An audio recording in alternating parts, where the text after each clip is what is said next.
자, 오늘 우리에게 주시는 말씀은 본문 말씀을 중심으로 별과 같이 빛나리라. 뭐가 같이 빛나리라? 오늘 전도위원회 헌신 예배입니다. 그래서 문득 그래, 전도해야 되겠다. 우리 어른들도 이렇게 열심히 하는데 우리 청년들이 움직이면요, 제가 장담합니다, 청소년도 움직입니다. 방학 때 보세요. 방학 때 청소년들도 자기가 좋아하는 청년들이 움직이면 어떻게 할까요? 청소년도 따라 움직이는 거예요. 그러면 교회에 얼마나 큰 시너지 효과가 일어날지 한번 상상을 해보시기 바랍니다. 그래서 시간 있는 분들에게 방향만 바꿔주시면 돼요. 방향만. 어차피 그 시간에 여기 안 있으면 딴 데서 뭔가를 하실 거예요. 근데 그 시간을 이쪽으로만 방향을 딱 틀어주시면 되는 거예요. 그러면 똑같은 에너지를 가지고 똑같은 24시간을 사는데 이쪽으로만 잠깐 틀어줬더니 그 청년들과 그 청소년들의 인생 속에 하나님이 놀랍게 갚아주시더라는 거죠. 이런 축복들을 경험하시는 우리 전도위원대가 우리 청년들 되시기를 축원합니다. 자, 말씀 듣겠습니다. 여러분, 누가복음 12장을 보면 어느 부자의 이야기가 등장을 합니다. 어느 한 부자가 그의 소출이 엄청나게 많았대요. 많은 소출, 아마도 굉장히 많은, 제가 예상하지 못했던, 이제까지 소출을 얻었던 것 그 이상으로 전혀 예상하지 못하도록 엄청나게 많은 소출을 얻었답니다. 그래서 생각하기를 이 많은 곡식을 어떻게 할까 막 고민하게 돼요. 우리는 이런 얘기를 들으면 우리는 그러죠. 왜 나에게는 그런 고민이 없나? 이런 고민이라면 밤이 새도록 고민해도 내가 고민할 텐데. 그래서 이 부자도 고민을 했답니다. 그리고는 내린 결론이 뭐라? 아시죠? 지금 있는 곡간을 헐고 어떻게 하겠다? 더 큰 곡간을 짓고 거기다가 쌓아두겠다라는 거예요. 여러분, 내가 생각지 못하게 내 평생에 이렇게 만져볼 수 없는 이런 큰 많은 소출을 얻었어요. 그래서 창고를 크게 지었다고 생각했어요. 그러면 이게 잘못된 생각일까요? 잘하는 생각일까요? 아니, 소출이 너무너무 많아. 그러면 이 소출을 보관할 창고를 크게 지어야 돼요? 아니면 작은 그대로 그냥 둬야지 돼요? 크게 지어야죠. 왜냐하면 그 논밭에다가 그냥 놔뒀다가 비라도 오고 뭐 짐승이 다 물어봐고 그렇게 되면 어떻게 되겠어요? 그러니까 어딘가에 보관해 둬야죠. 그게 상식이에요. 여러분들은 뭐 그냥 나는 그거 다 나눠줄 겁니다. 그래요? 아닌 거 알아요. 그러니까 우리는 거짓말할 수 없어요. 우리가 할 수 있어요, 못해요? 우리는 소들이 엄청 많으면 그 중에 조금 나눠줄 수는 있어요. 근데 그거 몽땅 다 나눠주실 거예요? 우리는 그러지 못해요. 우리 하나님도 그걸 원하시는 게 아니에요. 우리가 하지 못할 것을 우리에게 말씀하지 않으십니다. 그의 소출이 많으면 물론 우리가 조금 나눠주기는 하겠죠. 근데 이 소출이 엄청나게 많다니까요. 그러면 어떻게 해요? 아마도 우리도 창고를 지을 거예요. 자, 요셉이 꿈을 꿉니다. 7년 풍년 후에 뭐가 찾아오고 7년 흉년이 찾아옵니다. 이 꿈을 잘 해석을 했어요. 그래서 요셉은 어떻게 합니까?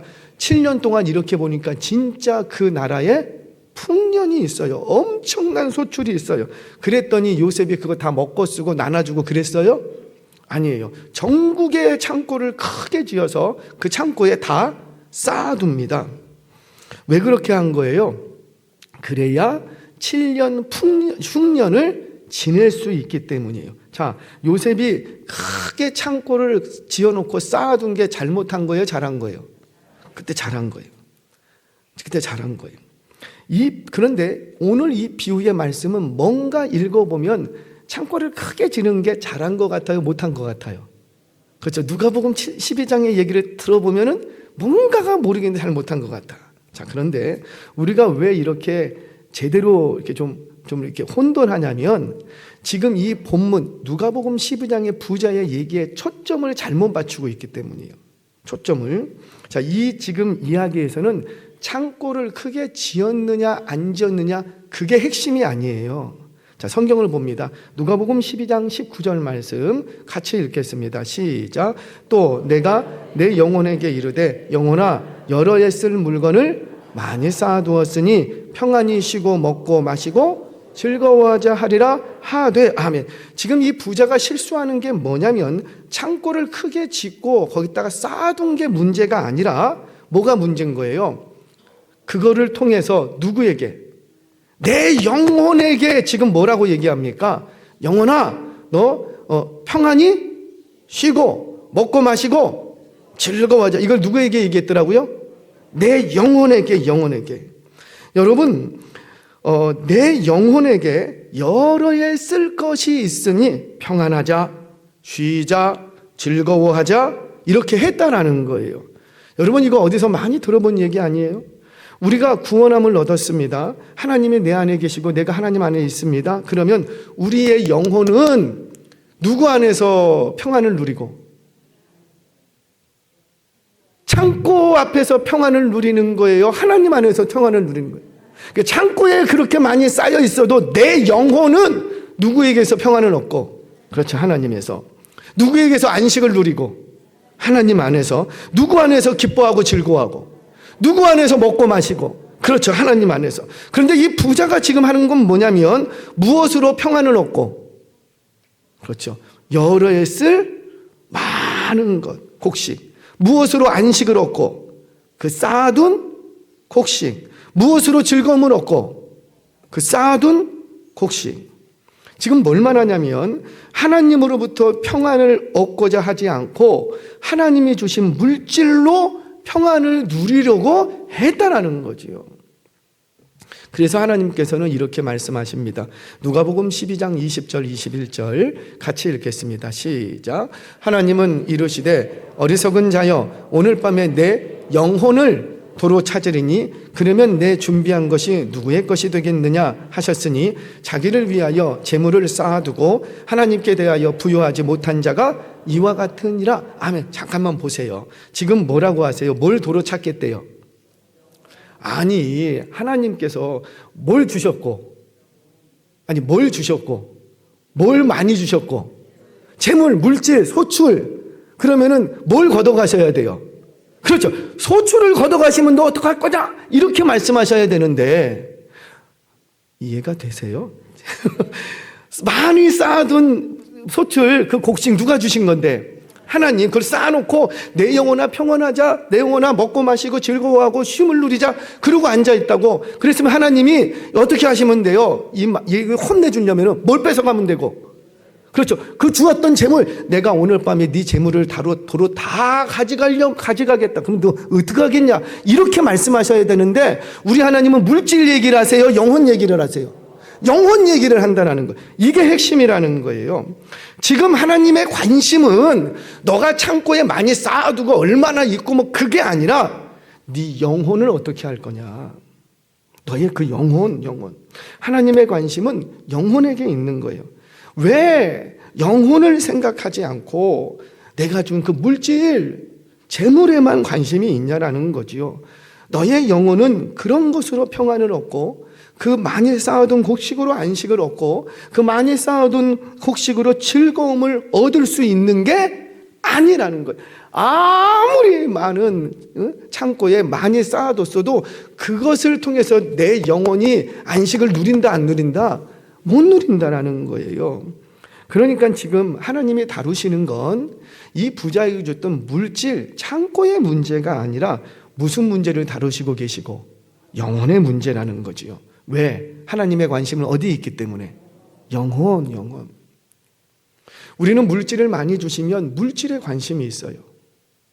물질을 안 주시면 뭐에 관심이 있고? 물질에 관심이 있고. 많이 줘도 물질에 관심. 안 줘도 안 준다고 물질에 관심. 우리는 그렇다고요. 그런데 하나님의 관심은 어디 있더라? 영혼. 네 영혼이 물질을 많이 가진 영혼이냐, 물질을 적게 가진 영혼이냐, 네 영혼이 어떻게 될 것인가를 생각하라는 거예요. 생각. 그래서 예수님께서는 이렇게 말씀하십니다. 마가복음 8장 36절 37절 같이 읽겠습니다. 시작. 사람이 만일 온 천하를 얻고도 자기 목숨을 잃으면 무엇이 유익하리요? 사람이 무엇을 주고 자기 목숨과 바꾸겠느냐? 아멘. 아멘이세요? 영혼은 그 무엇으로도 바꿀 수 있다 없다? 없다라는 거죠. 우리는 바꾸고 싶어 해요. 뭐 돈만 많이 벌 수 있다면 내 영혼이라도 팔아버리겠다고, 마귀에게라도 팔아버리겠다고 현대인들이 그러지 않습니까? 그런데 그 영혼은 그런 것들과 맞바꿀 수 있는 것이 된다 안 된다? 아니라는 거지요. 영혼은 그 무엇을 통해서도 얻을 수도 없고 그 무엇과도 바꿀 수가 없다라는 거예요. 이게 영혼의 가치이고 영혼의 무게라는 거지요. 쌓아둔 재물보다 뭐가 더 중요하더라? 영혼. 아무리 나에게 재물을 많이 줘서도 우리는 아무리 큰 창고를 쌓아놓고 쌓아뒀어도 우리의 관심은 어디에 가 있고 영혼에 있어야 된다는 거예요. 네 영혼이 어떤가? 타인의 영혼은 어떤가? 영혼에 관심이 있어야 된다는 거죠. 왜냐하면 이 세상에서 우리 주님이 하나님께서 주신 모든 물질과 재물은 잠시 누리는 것이라는 거죠. 잠시이기 때문이에요. 곡식이 많으면 잠시 많이 먹는 거고 곡식이 적으면 잠시 적게 먹는 거고. 아멘이세요? 흔히 어떤 사람이 어떤 분이 그러더라고요. 부자라고 하루에 5끼 먹고 가난하다고 뭐 한 끼 먹냐? 잠깐만. 아니 부자도 3끼 먹고 하루 3끼고 가난해도 하루 3끼다. 조금 양의 차이가 있고 질의 차이가 좀 있을지 모르지만 아무리 큰 부자도 하루 3끼고 아무리 가난해도 그냥 하루 3끼다. 그런 얘기 하지 않습니까? 이처럼 곡식이라는 것은 많으면 잠시 많이 먹는 거고 적으면 잠시 적게 먹는 것 뿐이라는 거예요. 그런데 영혼은 그 영혼의 생명은 잠시예요, 영원한 거예요. 영원한 것이라는 거지요. 사랑하는 여러분, 잠시 배부름 때문에 영원한 배부름을 포기하지 마시기 바랍니다. 오늘 본문을 좀 이따 보겠지만 지혜로운 자는 이걸 안다고요. 그래서 지혜로운 자는 하나님이 아무리 많이 주셔도 창고를 크게 놓고 쌓아두고 있어도 거기에 관심이 있다 없다? 없다. 그리고 오직 어디에만 관심이 있고 내 영혼이 어떨 것인가? 영혼에 관심이 있다는 거죠. 이게 지혜라는 거예요. 이런 지혜를 가진 자는 궁창에서 빛날 것이다 말씀해 주십니다. 자, 제가 요즘 우리 자녀들도 있지만 우리 자녀들하고 그런 얘기를 또 했어요. 지금 하고 싶은 것을 하면 앞으로 진짜 네가 하고 싶은 것을 못하면서 산다. 그런데 지금 하고 싶은 것을 하면 당장은 좋을 것 같은데 향후 5년이 좀 지나면 정말 너가 하고 싶은 것을 하지 못하면서 살게 될 거라는 거예요.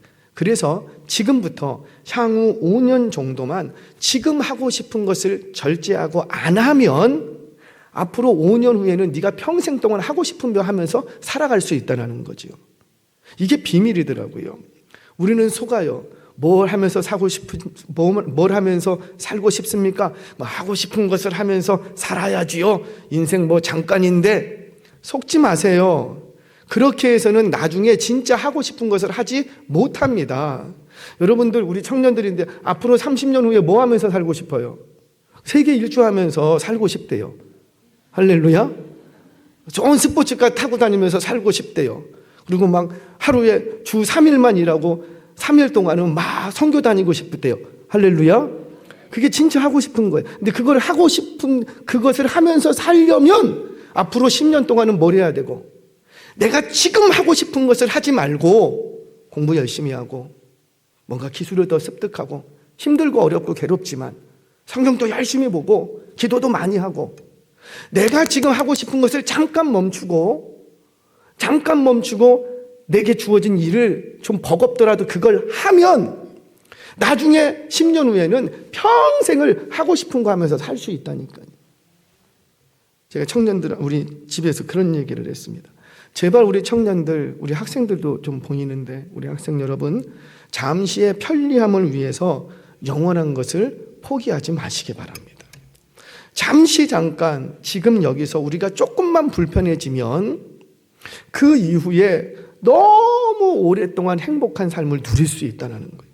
근데 지금 잠시 불편해지는 것을 싫어서 그거 피하려고 이렇게 저렇게 꼼수를 쓰다 보면 나중에 가서도 어떻게 하고 그런 인생을 살 수밖에 없는 거예요.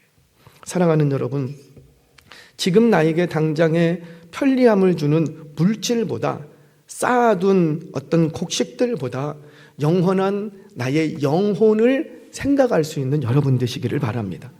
지금 잠깐 누리는 기쁨 때문에 영원히 누릴 수 있는 기쁨을 포기하지 말라라는 거예요. 자, 첫 번째. 자, 두 번째는, 자, 그렇다면 우리가 왜 영혼에 그렇게 관심을 가져야 되는가? 왜 그렇게 영혼을 생각해야 되는가? 왜 그럴까요? 여러 가지 이유가 있지만 사실 근본적인 이유는 하나예요. 누가 영혼에 관심이 많으니까. 그렇죠. 하나님이 영혼에 관심이 많아. 그래서 나 같은 버러지 같은 인생도 하나님이 구원하시고 자녀 삼아 주신 거예요. 내가 뭐 똑똑하고 잘나서 나를 하나님이 구원하시면 하나님 나라의 기가 막힌 역사를 이룰 것 같아서 천만에요. 그렇지 않아요. 저 없어도 우리 은혜교회 부흥하는데 전혀 문제 없습니다. 우리 교회는 잘 될 거예요. 아멘이세요? 없어도 된다고? 정말이에요. 저 없으면 다른 사람 보내셔라서 우리 교회 정말 하나님이 잘 되게 해주실 거예요. 아멘 하세요? 그런데 쓰임받는 사람 입장에서는 어떨까요? 너무 귀하고 고맙고 감사한 거죠. 나 같은 인생도 불러주셔서 저렇게 영광스러워, 다른 사람을 통해서 얼마든지 쓸 수가 있는데 나를 통해서 이렇게 사용해 주시니 얼마나 감사해요. 우리 하나님은 그렇게 일을 하시더라고요. 너 하나 내가 불러내면은 너 딱 데려놓으면 너 기가 막힌 일을 할, 저 없어도 괜찮다니까요. 다른 사람 불러다가 얼마든지 하나님 일하실 수 있어요. 그게 하나님의 역사요, 능력이라는 거예요. 자, 그렇다면, 그런데 그 하나님은 뭐에만 관심이 있냐면 영혼에 관심이 있는 거예요. 영혼에. 그 하나님이. 자, 우리 성경 봅니다. 디모데전서 2장 4절 말씀 같이 한번 읽겠습니다. 시작. 하나님은 모든 사람이 구원을 받으며 진리를 아는 데 이르기를 원하시는. 그러니까 하나님의 마음은 모든 사람이 구원을 받으며 진리를 아는 데 이르기를 원하시는 거예요. 그러니까 하나님의 관심은 오직 뭐밖에 없고, 영혼, 이 영혼이 거듭났냐 안 났느냐, 이 영혼이 구원을 받았느냐 안 받느냐, 오직 하나님의 관심은 그거밖에 없어요. 너의 집이 평수가 몇 평이냐, 네가 학력이 얼마나 되고 박사학위가 몇 개나 있냐, 어디 학교를 출신했느냐, 너가 언어를 몇 가지나 하느냐, 많이 하면 좋죠. 저도 굉장히 부럽더라고요. 언어를 잘하시는 분들은 정말 부러워요. 돈 많이 가지신 분들도 언어 잘하시는 분들이 그렇게 부럽더라고요. 좋지요. 하나님 나라 복음을 여러 가지 언어로 그냥 막 할 수 있으니까. 제가 필리핀에 계신 파스터 봉 목사님하고 이렇게 합니다. 그러니까 영어로밖에 안 되거든요. 영어하고 따갈로그밖에 안 돼요. 그래갖고 소통을 해야 되는데 영어로 하는데 번역하는데도 좀 어려움이 있어. 그래서 제가 누구를 딱 중간에 끼웠냐면 이제 좀 우리가 관심을 갖고 지켜보고 있는 우리 강도사님이 한 분 계세요. 안산동산교회. 이분이 아버님이 필리핀 선교사님이세요. 그래서 필리핀에서 나고 자랐어요. 그래서 이 강도사님이 영어를 또 그렇게 잘해요. 필리핀 출신이니까 영어 잘하죠. 그리고 따갈로그 현지어를 잘해요. 거기다가 한국어도 잘해요. 아버님이 한국 사람이니까 3개 국어를 해요. 그래서 제가 강도사님 나 좀 도와줘야 되겠습니다. 그래서 그 파스터 봉도 영어가 조금 미약하고 하니 영어로 대화하는 것도 좋지만 따갈로그로 소통해 주세요. 그래서 제가 딱 카톡방을 만들어서 제가 글을 올리면 이 강도사님이 따갈로그로 번역을 해갖고 거기다 글을 올려주는 거예요. 조금 번거롭기는 하지만 그래야 오해의 소지가 없기 때문에 그걸 경험하면서 너무 부러운 거예요. 내가 조금만 젊었으면. 할렐루야. 나도 한 3개 국어쯤은 하고 싶은데 청년들이여 들을 귀 있는 자는 들을지어다. 그거 어렵지 않잖아요. 어렵지 않잖아. 3개 국어쯤이야 뭐 어렵지 않죠. 얼마든지 할 수 있잖아요, 우리 청년들은. 그러면은 더 많이 쓰임 받을 수 있는 길들이 많더라는 거예요. 자, 이처럼 제가 왜 그 강도사님을 중간에 끼워서 이런 대화를 하냐면 혹시라도 오해의 소지가 있을까 봐 그렇게 하는 거예요. 자, 이렇게 우리 하나님 아버지는요, 어디에만 관심이 있냐면 오로지 영혼 구원, 영혼에만 관심이 있는 거예요. 저와 여러분도 눈에 보이는 대로 육신적인 눈으로 영혼을 바라보지 않고 영혼을 영혼으로 바라볼 수 있는 눈이 열리기를 바랍니다. 자, 영혼을 뭘로 바라봐야 된다고요? 영혼으로. 그렇게 영혼에 관심을 가지면 어떤 일이 일어날까? 영혼에 관심을 가지기 시작하면 영혼이 영혼으로 보입니다. 그래서 좀 우리 교육자분들과도 이렇게 일주일에 한 번씩 소통하고 대화를 하는데 정말 부탁드리는 게 영혼을 가슴에 품고 사역을 했으면 좋겠다. 영혼 없이 그냥 뭐라고 합니까? 그냥 형식적으로 때가 되어서 목회 행정이니까 우리 그렇게 하지 말고 정말 실수해도 좋고 부족해도 좋으니까 제발 영혼이 우리의 가슴 속에 좀 들어왔으면 좋겠다. 그래갖고 그 영혼을 생각만 하면 막 눈물도 나고 막 울어. 오늘 어제도 한 10여 년 전에 한 권사님하고 어쩌다가 이제 통화를 했어요. 그랬더니 막 우시는 거예요. 저도 울고. 왜냐하면 10년, 12년 벌써 지났지만 제 가슴 속에도 그 권사님이 들어와 계시고 그분 권사님 속에도 제가 들어가니까 영혼이 영혼으로 보이니까 같이 막 울 수밖에 없는 거예요. 너무 미안하고 죄송하고 내가 어찌 해볼 수도 없겠고 너무 괴롭고. 사랑하는 여러분, 영혼이 영혼으로 보여지는 은혜가 있기를 바랍니다. 영혼을 돈으로 바라보면 안 된다는 거죠. 자녀로 바라볼 수 있어요. 근데 이 자녀를 이 아이가 몇 등급인가로 보시지 말라라는 거죠. 이 자녀를 자녀로 봐야 되는데 이 자녀를 너 이번에 수학 성적이 몇 점이야? 그걸로 바라보지 마시라는 거예요. 영혼이 내게 얼마나 유익이 있을까 없을까? 저 영혼이 나에게 도움이 될까 안 될까? 심지어 저 영혼이 우리 교회에 이득이 될까 안 될까? 그렇게 바라보지 말고 그거는 육적인 생각들이라고요. 그저 영혼을 뭘로 바라보고 영혼 자체로 하나님이 바라보시는 영혼으로 바라보는 거예요. 그럼 하나님이 바라보시는 그 영혼을 바라보게 되면 무엇이 보이기 시작하고 저 영혼이 구원받았을까? 저 영혼이 구원받지 못했을까? 왜? 영혼을 뭘로 바라보니까? 영혼으로 바라보니까 저 영혼이 돈이 많을까? 이렇게 바라보지 않는다라는 거죠. 저 영혼이 구원받았을까? 저 영혼이 거듭났을까? 저 영혼이 진짜 예수 안에서 행복할까? 자꾸만 영혼을 영혼으로 바라보게 되는 거예요. 저 영혼이 하나님 앞에서 하나님 안에서 지금 평화를 누리고 있는가?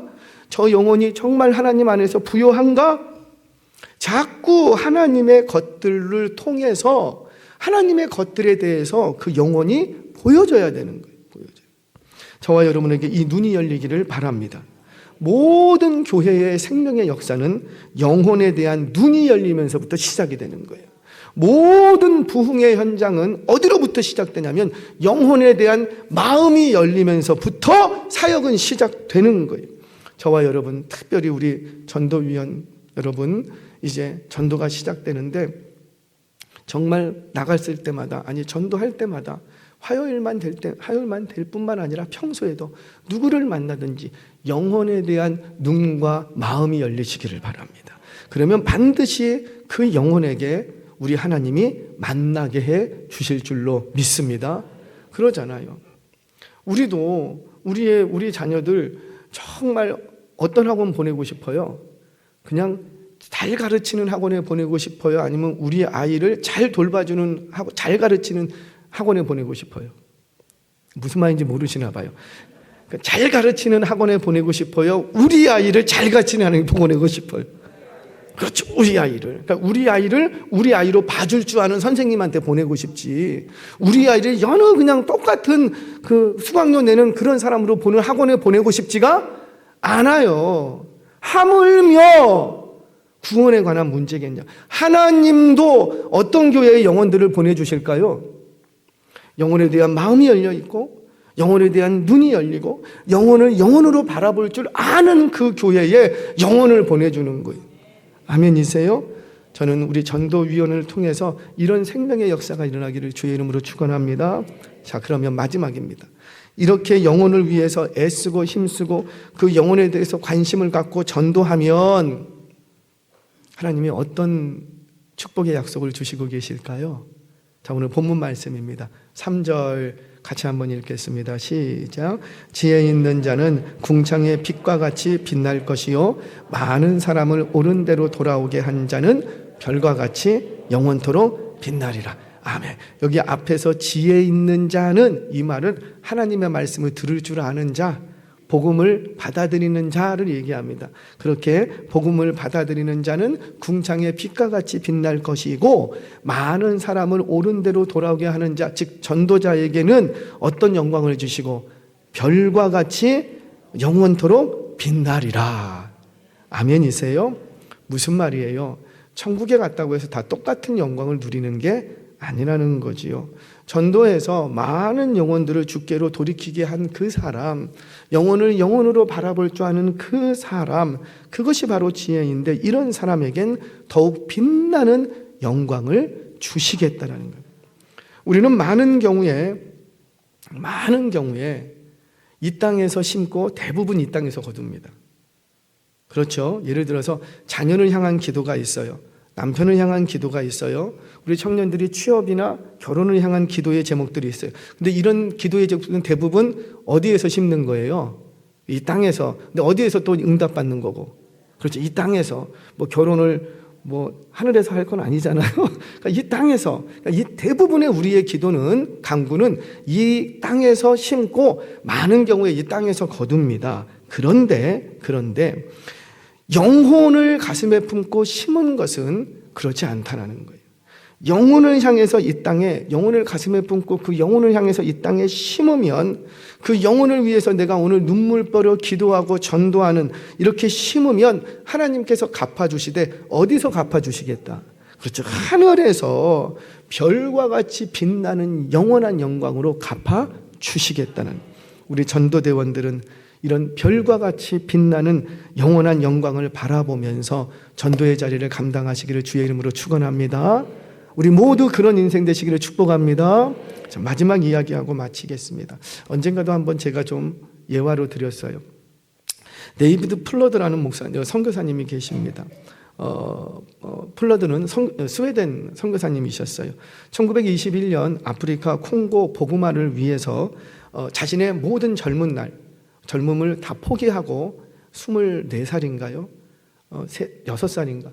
20대 초반에 자신의 모든 꿈과 비전을 포기하고 복음에 미쳐서 복음을 전하겠다고 콩고로 날아갑니다. 그때 결혼을 했어요. 이날이 좀 일찍 들어가셔서 결혼한 아내가 있었고 둘 사이에 아들이 하나 있었습니다. 그래서 아내와 아들을 데리고 콩고로 날아갑니다. 그리고는 그곳에서 자신의 혼신의 힘을 다해서 복음을 전합니다. 그런데 결과가 어땠을까요? 그곳에 가봤더니 자신을 기다리고 있는 건 지독한 가난과 굶주림과 질병밖에 없었어요. 사람들이 반겨주질 않아. 다 적대적이야. 그래서 마을에서 쫓겨났어요. 마을에서 있을 수가 없어. 그래서 이 플러드 가족은, 선교사님 가정은 마을에서 살지는 못하고 마을 사람들이 하도 적대적이어서 쫓아내니까 정글에 들어가서 오두막을 하나 짓고 거기서 삽니다. 그리고는 그곳에서 주일이면 거기서 예배 드리는 거야. 동네에서 예배 못 드리니까 거기서. 그렇게 예배 드리니까요, 감사하게도 아이 하나가 와서 함께 주일마다 예배를 드렸어요. 그곳에서 생활을 하는데 너무 힘들더래요. 외로움도 이루 말할 수 없고, 왜 사람들이 상대를 안 해주니까. 거기다가 그 정글 안에 들어가 있는데 말라리아 걸리죠. 영양실조 걸리죠. 복음을 전했는데 아무도 안 믿죠. 그동안 사역을 하는 동안에 그 오두막을 찾아오는 사람은 고작해야 어린아이 하나밖에 없지. 너무너무 좌절이 되더래요. 그러다가 27살밖에 되지 않는 아내가 둘째 딸을 출산하고 나서 7일 만에 죽어버립니다. 하나님이 데려가 버리셨어요. 아이가 7일 됐어요. 7일. 아내가 죽고 나서 아들과 이제 갓 출생한 딸, 이렇게 둘을 홀로 키워야 되는 거예요. 계속되는 어려움 속에서 이 플러드 선교사님이 폭발합니다. 견디지 못해서.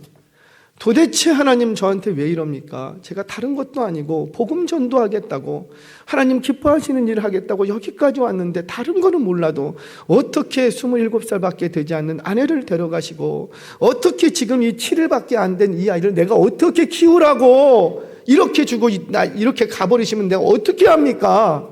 막 분노가 일어나더래요. 그래서 견디지 못하고 콩고를 떠납니다. 떠날 때 이곳에서 출생했던 그 엄마가 죽었던 그 딸, 그 7일밖에 안 된 딸, 그 딸은 콩고 선교본부에 맡겨버리고 안 키우겠다는 거죠. 그리고는 데려왔던 아들만 데리고 본국으로 돌아왔어요. 그리고는 두 번째 아내를 맞았습니다. 그런데 그는 이미 그때쯤 아내를, 하나님을 버렸어요. 선교사인데 교회 안 나가, 하나님 없다, 버렸어요. 그리고는 알코올 중독으로 폐인이 되어버립니다. 그렇게 세월이 흘렀어요. 40년이라는 세월이어서 74세가 됐어요.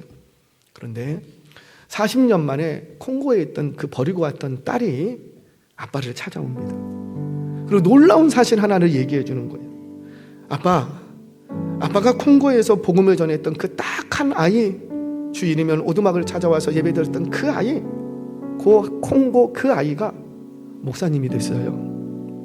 그 목사님은 콩고에서 정말 영향력 있는 목사님이 되셔서 그 복음의 불보지 콩고에 교회를 많이 세웠고 지금은 10만 명의 크리스찬이 있는 나라가 되었다. 그리고는 32개국, 32개국의 선교사를 파송하는 40년 만에 32개국의 선교사를 파송하는 그런 나라가 됐다라고. 그러면서 하는 얘기야, 아빠가 했던 일은 아무것도 아닌 일이 아니었다고. 비록 아빠는 열매를 보지 못했지만 아빠가 그렇게 눈물 뿌려서 전했던 복음은 아무것도 아닌 게 아니었다고. 결코 시간 낭비가 아니었다고. 이 말을 할 때 성령께서 폐인이 되어버리는 플러드에게 다시 임하십니다. 강력하게 임하시고 그의 마음을 뒤집어 놓으시고 다시 하나님께 감격하게 만들어요. 그리고는 6개월 있다가 플러드 선교사님을 데려가십니다. 사랑하는 여러분, 기억하세요. 우리 전도인들 기억하세요. 전도자는 지나가고 전도자는 사라질지라도 복음은 그곳에 남아서 역사합니다. 기억하세요. 나는 그저 스치면서 예수 믿으세요, 은혜교회 한번 와보세요, 예배 속에 하나님 살아계신 걸 느낄 수 있습니다. 예수 믿으면 평안이 있습니다. 예수 믿으면 천국이 당신의 것입니다. 지금 하나님은 살아계십니다. 하나님은 지금도 역사하십니다. 하나님은 지금도 당신이 돌아오기를 기다리시며 여전히 당신을 사랑하십니다. 그 복음을 전하면 나는 전하고 그 자리를 떠나버리고 나는 기억에서 지워질지라도 그 복음은 사라지지 않고 그 영혼에게 심겨지고 남아서 하나님의 때에 열매를 거두게 될 줄로 믿으시기 바랍니다. 이제 우리 교회 이번 주부터 본격적으로 전도가 시작될 거예요. 본격적으로. 이전에도 전도했지만 본격적으로 전도하는 것이 내게 짐이 되거나 전도하는 것이 형식이 되지 않기를 바랍니다. 전도는 영혼을 영혼으로 바라보는 것으로부터 시작이 되는 거예요. 그렇게 몇 명의 영혼을 얻었느냐가 중요한 것이 아니라 그 영혼에게 복음을 전할 때 지금 당장은 열매가 없을 것 같을지라도 여러분들이 전한 그 복음은 사라지지 않고 그 복음 자체는 여러분들이 지나갔던 흔적 속에 남아서 발자국 속에 남아서 그 복음 자체가 영혼을 구원하는 줄 믿으시기를 바랍니다. 그렇게 영혼을 영혼으로 바라보며 복음 전도하셔서 영원토록 하늘에서 별과 같이 빛나는 영원하온 우리 전도인들, 그리고 우리 은혜교회 교우들 되시기를, 그리고 우리 청년들 되시길 주의 이름으로 축원합니다.